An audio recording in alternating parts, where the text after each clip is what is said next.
programmeur gameplay, donc c'est moi qui vais coder un peu toutes les mécaniques du jeu, donc au sein de Triskelion Interactive, et j'ai 22 ans. Voilà, c'est information complémentaire. Alors que moi, comme parcours, j'ai fait un bac SE Spé Maths.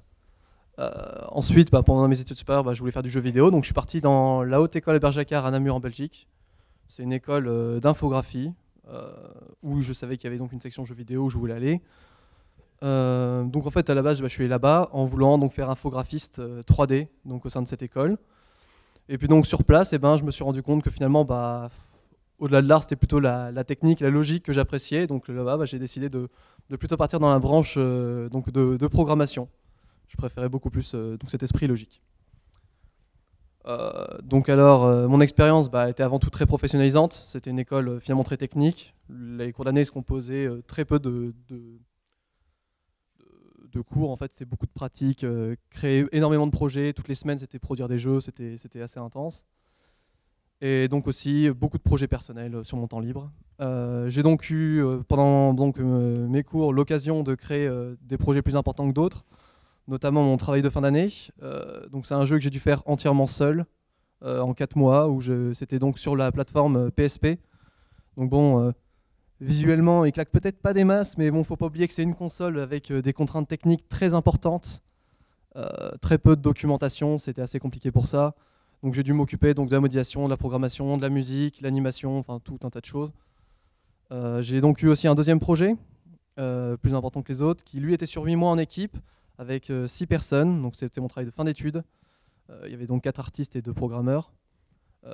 Donc là pareil, là par contre j'étais vraiment concentré sur la programmation donc gameplay uniquement, où j'avais donc eu à faire la caméra, les contrôles du personnage, ce genre de choses. Qu'est-ce que gameplay programmeur? C'est donc développer tout le contenu et les mécaniques du jeu. En fait, c'est tout ce qui fait que votre jeu, c'est un jeu. C'est pas juste une image, c'est pas juste un beau rendu. C'est avant tout coder toutes les mécaniques du jeu, le déplacement du personnage, l'interaction avec une porte, vraiment toutes les mécaniques d'un jeu. Alors donc Résultat, c'est très très varié comme métier, surtout dans les petites boîtes. Donc notamment par exemple l'intelligence artificielle, faire comment un personnage va réagir lors d'une interaction avec le joueur, le calcul des chemins, savoir comment est-ce qu'un personnage va aller d'un point A à un point B, est-ce qu'il va emprunter la porte, il ne faut pas qu'il traverse le mur, donc les contrôles, est-ce qu'on peut intégrer donc un double jump potentiellement, système de combat, système de santé, bref, toutes les mécaniques du jeu. Donc je suis en contact permanent, mais vraiment il ne se passe pas genre je crois 2 heures sans que je pose des questions à Théophile, auquel il a souvent une réponse, et auquel des fois il y a des déceptions, mais donc voilà.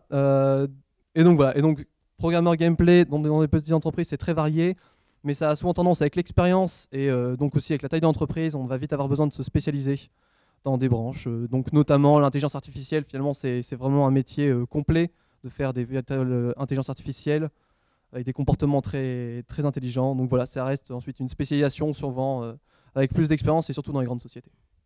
Qu'est-ce qui font les qualités d'un bon programmeur gameplay? Mais c'est aussi, on soit d'accord, c'est aussi en général programmeur. Donc c'est avant tout un esprit logique, comme disait Théophile. Un jeu, c'est des maths, c'est que ça, que tout le temps limiter un comportement complexe à une suite de comportements simples. Et donc ces comportements simples, finalement, c'est sous forme mathématique que ça se traduit en programmation. Il faut être très ordonné.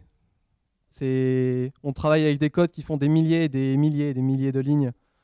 Très rapidement, on se retrouve à implémenter énormément de choses, énormément de comportements, énormément de bâtiments.